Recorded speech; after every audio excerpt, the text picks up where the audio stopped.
The three things that I think people often get wrong with typography are, firstly, they don't think about the end user.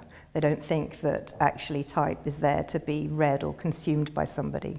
They think that maybe it's a bit too much, a bit about self-expression, and when in fact it's not. It's all about thinking about who's reading it. Choosing typography is quite a big process, and it's quite hard to break it down. And one of the easiest ways to do it is to think about how you feel about what you're choosing.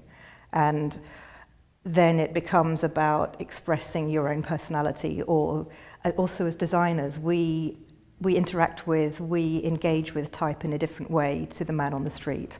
If we know it's Helvetica, we will automatically associate that maybe it's cool, or we'll have our preconceptions. But what you find from testing things out is quite often you typeset something into Helvetica and then you ask somebody and they'll go, oh, that's a bit dull, or that's a bit boring, and maybe it doesn't actually evoke what we were trying to communicate.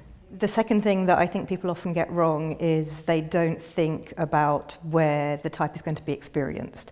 So they'll sit there and they'll look at it on their lovely computer screen. Usually we've got really nice big Apple Mac screens, but actually it's probably going to be read on a different browser. Or if you've ever been to a restaurant and you've tried to read the menu, and actually in those lighting conditions you can't read it, and you know that it's just because it was never printed out and taken into the into the restaurant to be tested out. I think it's really important to think about where type is going to be experienced, because at the end of the day it is a product, it's an experience, it's something that the end user is going to take away and interact with in isolation of the designer.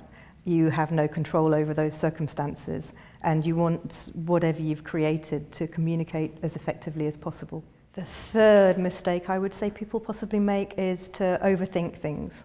When it comes to typography, a lot of the time, your first instincts are actually right, and maybe it's a case of embellishing the things that you thought, the direction you thought you should go in, rather than revisiting it, overthinking it, and then trying to be too clever about it. All of us are guilty of that, especially when we're sitting there with a big blank screen and a brief and a client. And maybe if it's a client that we've worked for on an ongoing basis, you want to surprise yourself or you want to do something different.